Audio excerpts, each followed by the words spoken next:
ध्यायतो विषया न पुंसः शंगुस्तु उपजायते शंगुस्तु उपजायते कामा कामा क्रोध विजायते क्रोधात् भवति शम्मोह शम्मोह स्मृति विभ्रम बुद्धिनाशो बुद्धिनाशो परिणश्यति। सो दोस्तों, आज हम ऐसी चीज़ के बारे में बात करने वाले, भगवत गीता के बारे में बात करने वाले हैं और ऐसी दिव्य ज्ञान की बात करने वाले हैं जैसे कि आज आप ये पूरा वीडियो जरूर देखिए। इससे आपके लाइफ में रिमार्केबल चेंज आने वाला है। ये ध्यान से समझिए, इस श्लोक में क्या कहा गया है भगवत गीता में।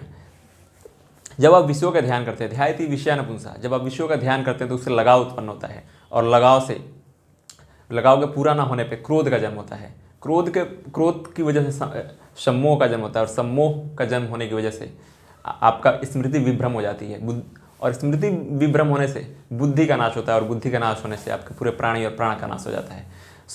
आज हम समझेंगे सबसे डिफिकल्ट क्वेश्चन जो हर आदमी अपने लाइफ में फेस करता है, वो है कि इमोशंस और माइंड को कैसे कंट्रोल करें, अपने एम तक पहुंचने के लिए कैसे कंट्रोल करें। ये सबसे बेसिक क्वेश्चन है जो हर आदमी जानना चाहता है और बहुत सारी चीज़ें पढ़ता है, बट इसका जवाब भगवत गीता के अलावा इतना एलाबोरेट और इतना डेलिकेट कहीं पे भी नहीं समझाया गया है। आज इस वीडियो का पूरा देखिए, ध्यान से देखिए। ये आपकी लाइफ में ऐसा वीडियो होगा जो आपकी लाइफ को बदलने में सबसे महत्वपूर्ण भूमिका निभाने वाला है।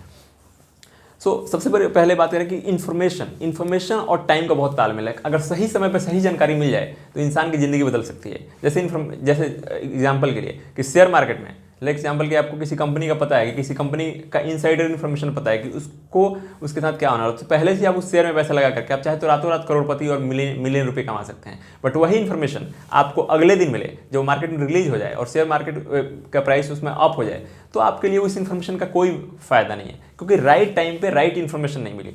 लाइफ में भी राइट टाइम पे राइट इन्फॉर्मेशन मिलना जरूरी है। अगर ज़िंदगी की गाड़ी आगे निकल गई और आप लास्ट स्टेज में पहुंच गए ज़िंदगी के, फिर आपको ऐसा बहुमूल्य ज्ञान मिलेगा भी तो भी आप उसका कुछ नहीं कर पाएगा, क्योंकि आपके पास वक्त नहीं है। बिना वेस्ट किए let's start the video. Development जो होती है, नॉर्मली हम लोग जो मान के चलते हैं डेवलपमेंट, 99% लोग इस चीज़ को मानते हैं कि फिजिकल और मेंटल लेवल का डेवलपमेंट लोग उस पर ज़्यादा कोशिश करते हैं, जो फिजिकल है और मेंटल है। बट सबसे बड़ी लेवल की जो डेवलपमेंट होती है वो स्पिरिचुअल लेवल की डेवलपमेंट है। स्पिरिचुअल लेवल डेवलपमेंट मीन्स ये साइंस बेस्ड स्पिरिचुअल डेवलपमेंट है, जहाँ पे आप इंटेलेक्ट को भी क्रॉस कर जाते हैं। जो डिफिकल्ट क्वेश्चन क्या है? डिफिकल्ट क्वेश्चन है कि सबसे पहले माइंड को कैसे कंट्रोल करें, मन को कैसे कंट्रोल करें, माइंड के बारे में समझेंगे। हमसे जितनी गलतियाँ होती हैं वो एक्चुअली वो इन 3 जगहों की वजह से होती हैं भगवत गीता के हिसाब से। ध्यान से देखें अगर, तो बुद्धि, मन और इंद्रियां, ये है कमांड कंट्रोल स्ट्रक्चर इनका। ये है कमांड कंट्रोल स्ट्रक्चर। इसमें इंद्रियां जो है, देखिए सबसे बड़ी प्रॉब्लम क्या आती है कि आप वैसे इन 3 जगहों पे आपको आपके माइंड को ना कंट्रोल करने की 3 जगहों पे ही प्रॉब्लम है, बुद्धि में, मन में और इंद्रियां में। लेकिन भगवत गीता के हिसाब से आप बुद्धि को और मन को इतनी जल्दी कंट्रोल नहीं कर सकते, क्योंकि ये बहुत इसके लिए प्रैक्टिस चाहिए और इसके लिए बहुत इंटेंस प्रैक्टिस चाहिए। हम बात करेंगे कि इंद्रियों को कैसे, इंद्रियां सबसे, अर्जुन जब पूछते हैं भगवान श्री कृष्ण से कि अपने मन को कैसे कंट्रोल करूं, जब ये वायु को कंट्रोल करना मुश्किल है, आसान है एक टाइम को, बट मन को कंट्रोल करना और उससे ज़्यादा दुष्कर कार्य है। भगवान श्री कृष्ण बताते हैं इसमें कि इसको कंट्रोल किया जा सकता है, बट इसको कैसे कंट्रोल करना है उसके पूरे तरीके को ध्यान से समझिए, तब आप सारा फोकस बिल्ड कर सकते हैं अपनी लाइफ में किसी भी गोल के प्रति, और आप आसानी से वहाँ तक पहुँच सकते हैं। सबसे पहली बात है कि हमारे लाइफ में रेगुलेटर, हमारे लाइफ में हम चीज़ों को कंट्रोल करने की कोशिश करते हैं।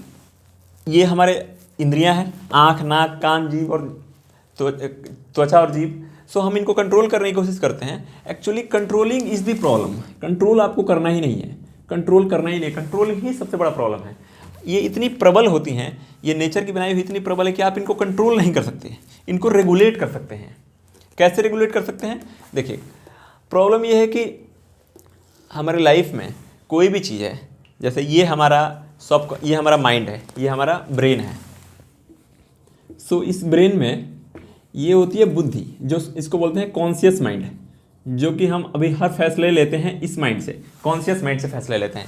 ये 90% से भी ज़्यादा होता है, जिसको बोलते हैं सबकॉन्शियस माइंड, जिसको मन बोला जाता है एक तरह से, सबकॉन्शियस माइंड, जिसमें कि आप जो भी आपके इंद्रियों के थ्रू आती हैं, आँख, नाक, जीभ, त्वचा, कान, इन जो इंद्रियों के थ्रू चीज़ें आती हैं वो सीधे सीधे इसको बिल्ड करती हैं, आपके मन को बिल्ड करती हैं, आपकी सबकॉन्शियस माइंड को बिल्ड करती हैं, ये बनाती हैं।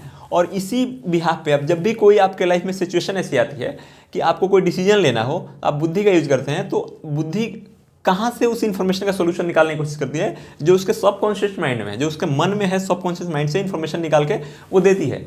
सो आपने इनको खुली छूट दे रखी है, इन आँख, नाक, जीभ, त्वचा, कान, इनको आपने खुली छूट दे रखी है। ये सारी इन्फॉर्मेशन, जो भी इन्फॉर्मेशन ये देखते हैं, सुनते हैं, क्योंकि सारी इन्फॉर्मेशन ऑब्वियस सी बात है इन्हीं 5 चीज़ों से आप लेते हैं इस संसार से।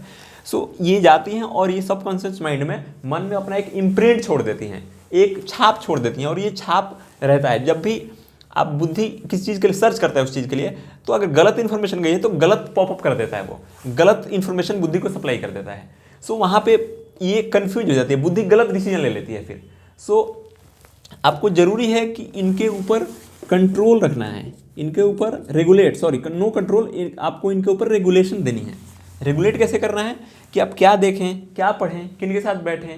सो ये बहुत ज़रूरी है, इसीलिए कहा गया है कि संगति जो होती है सर्वश्रेष्ठ होती है, क्योंकि आप क्या पढ़ते हैं, क्या देखते हैं, किन दोस्तों के साथ, आपके दोस्त कैसे हैं, कैसी किताबें पढ़ते हैं आप, आपका एनवायरनमेंट कैसा है, कैसा म्यूजिक देखते हैं, टीवी देखते हैं, या फिर क्या शो देखते हैं आप। सो ये सारी चीज़ें मिल करके आपके सबकॉन्शियस माइंड को बिल्ड करती हैं, और ये सबकॉन्शियस माइंड ही आपके बुद्धि को करेक्ट करता है, और फिर ब्रेन आपका और आपकी बुद्धि सही डिसीजन लेने को राजी हो जाती है। आप देखिए, रेगुलेशन नहीं होने से प्रॉब्लम क्या होती है। लेट एग्जाम्पल कि आपके पास एसी है और आपके पास उसका रिमोट ही नहीं है, रेगुलेटर ही नहीं है।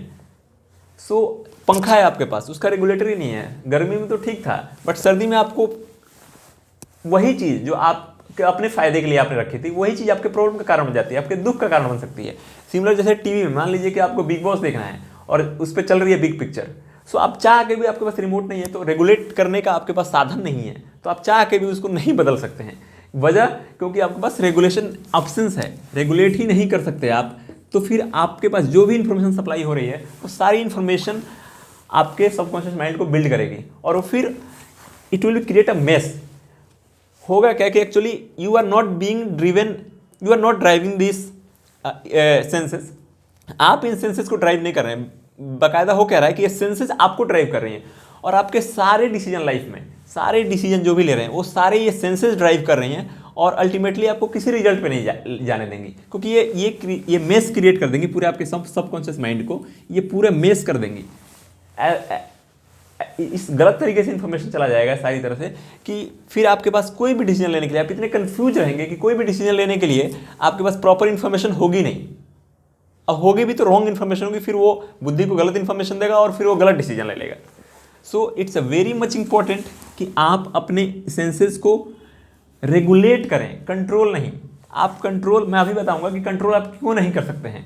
कंट्रोल करना बहुत मुश्किल है इनको। ये जैसे कि अर्जुन ने बोला था कि हवा को कंट्रोल करना आसान है, बट इंद्रियों को कंट्रोल करना आसान नहीं है। सो इसको आपको रेगुलेट करना है, जिससे कि आपका सबकॉन्शियस माइंड बिल्ड होता है।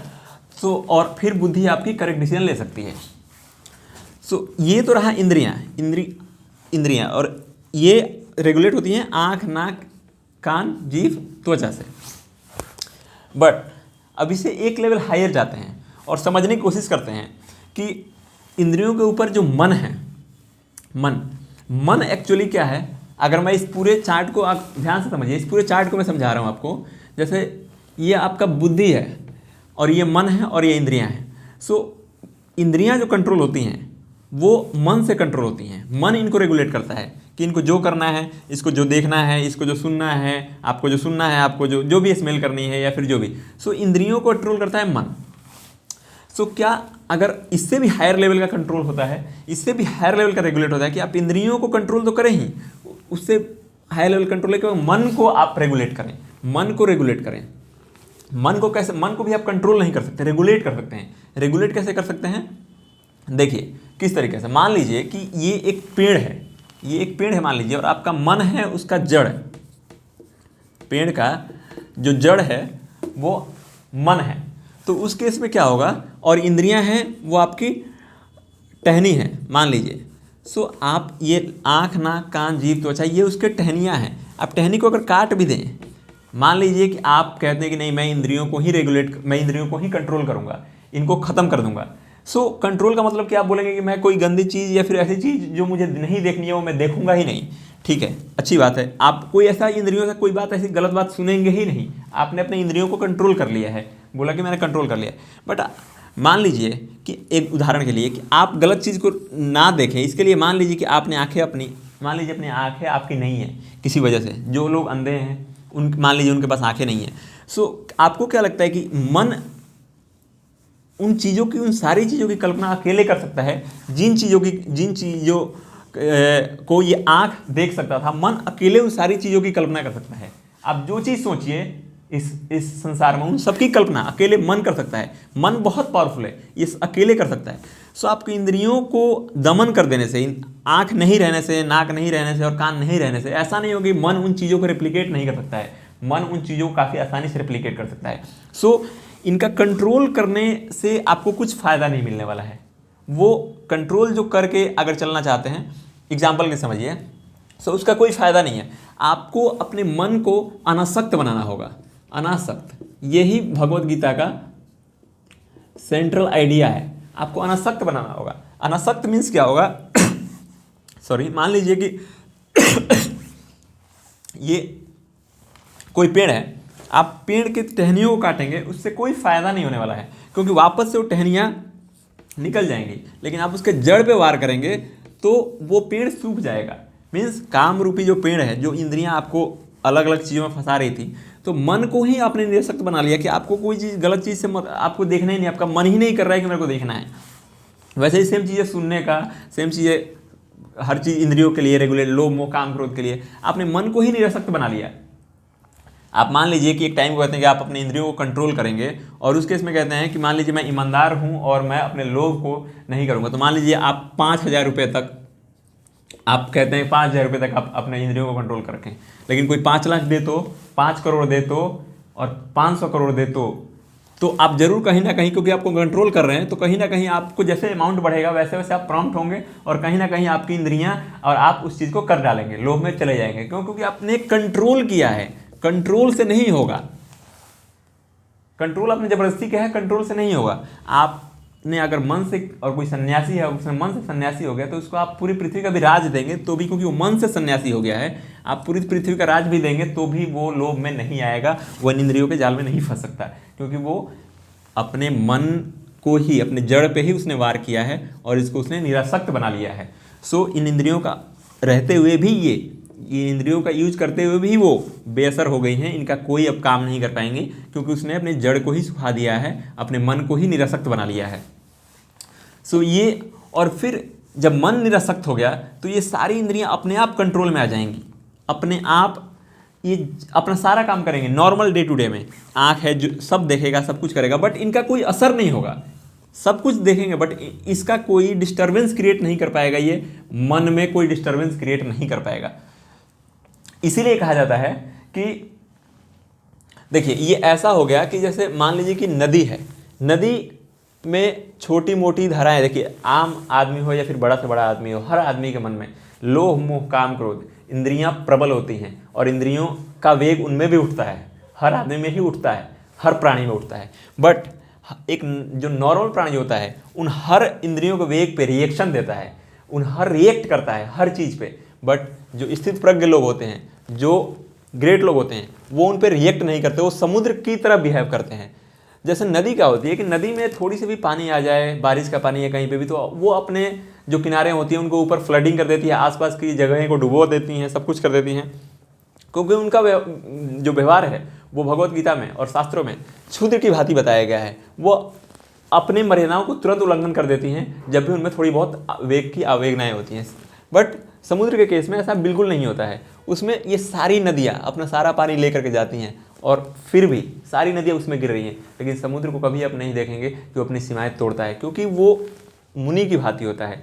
समुद्र को मुनि कहा गया है क्योंकि वो अपनी अंदर उठ रही इच्छाओं को, उठ रही कामनाओं को वैसे ही ख़त्म कर देता है, जैसे कि एक सिद्ध पुरुष अपने उठ रही कामनाओं को अपने मन तक नहीं पहुंचने देता और इनका मन पे कोई डिस्टर्बेंस नहीं होता। उसी तरह समुद्र भी अपने अंदर उठ रही सारी लहरों को, सारी कामनाओं को, सारी भावनाओं को, जितनी लहरें इसके अंदर उठती हैं उन सबको वैसे ही ख़त्म कर देता है, वैसे ही उसका कोई प्रभाव नहीं होता। जैसे एक मुनि के इंद्रियों का कोई प्रभाव उसके मन पे नहीं होता है क्योंकि उसने मन को निरासक्त बना लिया है, वैसे ही समुद्र को इसीलिए मुनि कहा गया है। नदी का जो स्वभाव है एक क्षुद्र व्यक्ति का स्वभाव होता है और समुद्र का स्वभाव एक मुनि की तरह होता है। तो आपको मुनि के जैसा बिहेव करना है लाइफ में कि ये आपको इंद्रियां आपको डिस्टर्ब करने की कोशिश करेंगी, बट ये आपको जब तक डिस्टर्ब करेंगी जब तक आपका मन अनासक्त नहीं हो रहा है। जैसे ही मन अनासक्त हो गया वैसे ही इनके अंदर उठने वाली सारी कामनाएँ अपने आप, इसके अंदर में सारी कामनाएं अपने आप उठेंगी, बट आपने कोई इस पर रिएक्शन ही नहीं दिया। लहरें उठ रही हैं समुद्र में बट वो कोई रिएक्शन नहीं दे रहा है उसका, वो सिर्फ ऑब्जर्व कर रहा है। कॉन्शियस बोलते हैं उसको, कॉन्शियस। आप अनकॉन्शियसली 99% लोग अपनी लाइफ में चीज़ें अनकॉन्शियसली किए जा रहे हैं। उनको कहीं जाना है, किसी ने बोला चले गए, उनको कुछ खाने का अच्छा लगा खा लिया, उनको कुछ देखने का है उन्होंने देख लिया, उन्होंने कुछ सुनने का है सुन लिया, किसी ने कुछ कहा, किसी ने कुछ कहा, किसी ने कुछ कहा, वो सारी बातें कर रहे हैं क्योंकि वो अनकॉन्शियस लाइफ में they are just being driven. वो अपनी इंद्रियों के थ्रू चलाए जा रहे हैं, इंद्रियां उनको चला रही हैं, वो अपनी इंद्रियों को नहीं चला रहे हैं।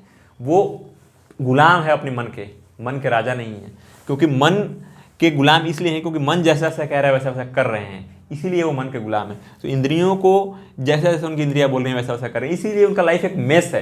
क्योंकि वो उलझने सुलझने का कोई जगह वजह ही नहीं है, क्योंकि वो कोई और ही ड्राइव कर रहा है आपको, आप खुद को ड्राइव नहीं कर रहे हैं, कोई और आपको ड्राइव कर रहा है। तो अपनी मर्जी से, ऑब्वियस सी बात है कि इंद्रियां अपनी मर्जी से आपको ड्राइव कर रही हैं, आप उनको कुछ कंट्रोल नहीं कर रहे हैं। बट आप जब अपने अनासक्त हो जाइएगा और इस मेथड को रेगुलेट करना शुरू कर दीजिएगा अपनी इंद्रियों को, तो अच्छा अगर आपके जाएगा, अगर अच्छी चीज़ें सीखेंगे तो ऑब्वियस सी बात है कि अच्छा ही जाएगा मन को। अच्छी बातें आप सुनेंगे, अच्छी बातें, सब सही चीज़ें रेगुलेट करेंगे। अगर अच्छी चीज़ें आप अपने अंदर लेंगे तो सारी अच्छी चीज़ें ही आपको बुद्धि के थ्रू आउट होगी और फिर आपके सारे डिसीजन प्यूरीफाई हो जाएंगे। इसीलिए कहा गया है कि हमें किसी ऐसे गुरु, ऐसे ज्ञान की जरूरत होती है जो हमेशा हमारे बुद्धि को प्यूरीफाई कर सके, क्योंकि बुद्धि हमेशा करेक्ट नहीं है। इस चीज़ को भी समझना होता है। बुद्धि कहाँ से करेक्ट होगी? बुद्धि आपकी करेक्ट होगी जब आप सही ज्ञान लेंगे, सही ज्ञान सुनेंगे, सही बातें अपने इंद्रियों को, सही सेंसेस को यहाँ पे जाने देंगे, तो यही बुद्धि का फॉर्मेशन करती है और फिर आपकी बुद्धि प्यूरीफाई होती है। सो इसके लिए लगातार आपको पढ़ते रहने की, भगवत गीता जैसे किताबों को बांटने की, उनके बारे में पढ़ने की, समझने की आपको सख्त ज़रूरत है, और जिससे कि आप अपनी मन और अपने सबकॉन्शियस माइंड को प्यूरीफाई कर सकें। और ये फिर फाइनली प्यूरीफिकेशन होगा आपकी बुद्धि का, और आपकी बुद्धि प्यूरीफाई होगी और आप लाइफ में अल्टीमेट डिसीजन ले सकते हैं। जब आपकी ये सारी इंद्रियां, लोभ, मोह, आँख, नाक, कान, जीभ, ये सब जब एक चीज़ पे फोकस कर देती हैं, एक चीज़ पे जब फोकस हो जाती है, तो ये स्थिति हो जाती है एकाकी की स्थिति, जिसको बोलते हैं स्थित प्रज्ञ। स्थित प्रज्ञ की स्थिति हो जाती है ये, जो गीता में, पूरा गीता का सेंट्रल आइडिया है स्थित प्रज्ञ। तो स्थित प्रज्ञ मीन्स उसकी शार्प फोकस है, लेजर शार्प फोकस। उसकी सारी इंद्रियां एक चीज़ पर टिक गई हैं, उसके गोल स्टेटमेंट पे। उसका गोल क्या है, वो करना क्या चाहता है अपनी लाइफ में, जो करना चाहता है उस पर सारी टिक गई हैं। तो ऑब्वियस सी बात है, इतना लेजर शार्प फोकस हो जाएगा जब वो सारी चीज़ों से, डिस्ट्रैक्शन से ख़त्म हो जाएगा, जब वो फोकस्ड हो जाएगा, तो उसको अचीव करना उसके लिए कोई बड़ी बात नहीं है। कोई भी गोल हो उसको अचीव करना बहुत ही आसान काम हो जाता है। ये होती है जो शार्प लेजर, जो ब्रिलियंट लोग होते हैं, अपनी लाइफ में कैसे अपनी लाइफ को कंट्रोल करते हैं। ये बेस्ट वे है, ये एकदम लॉजिकल एक्सप्लेनेशन है जो मैं भगवत गीता से सिखा रहा हूँ आपको। भगवत गीता में श्लोक नहीं बता रहा हूँ, श्लोक से जानने से कोई फ़ायदा नहीं है, वो आप पढ़ सकते हैं। बट ये एक्सप्लेनेशन में मुझे बहुत देर तक रिसर्च करने के बाद मुझे लगा कि एक्सप्लेनेशन देना, ये लाइफ में एक रिमार्केबल चेंज क्रिएट कर सकता है अगर आप इसको ध्यान से समझोगे इन सारी बातों को, तो एक अल्टीमेट है। इसीलिए आपको ज़रूरी है कि आप अपने आसपास, अपने इन्वायरमेंट, अपने आप को रेगुलेट, अपने आप को समझें कि मैं पूरे अपने दिनचर्या को रेगुलेट करें कि आप क्या क्या करते हैं, क्या पढ़ते हैं, किन के लोग साथ बैठते हैं। वही आपके सबकॉन्शियस माइंड को बिल्ड करते हैं और फिर आगे चल करके वही आपके डिसीजन मेकिंग में काम आता है और फिर आपको ग्रेट बनने में। होप, आशा करता हूँ कि ये आपको समझ में आया होगा, और फिर किसी दूसरे वीडियो में बात करेंगे भगवत गीता के बारे में। बहुत सारी चीज़ें हैं और मैं भगवत गीता पे और भी आगे अच्छी वीडियो बनाने वाला हूँ। तब तक के लिए धन्यवाद, थैंक यू।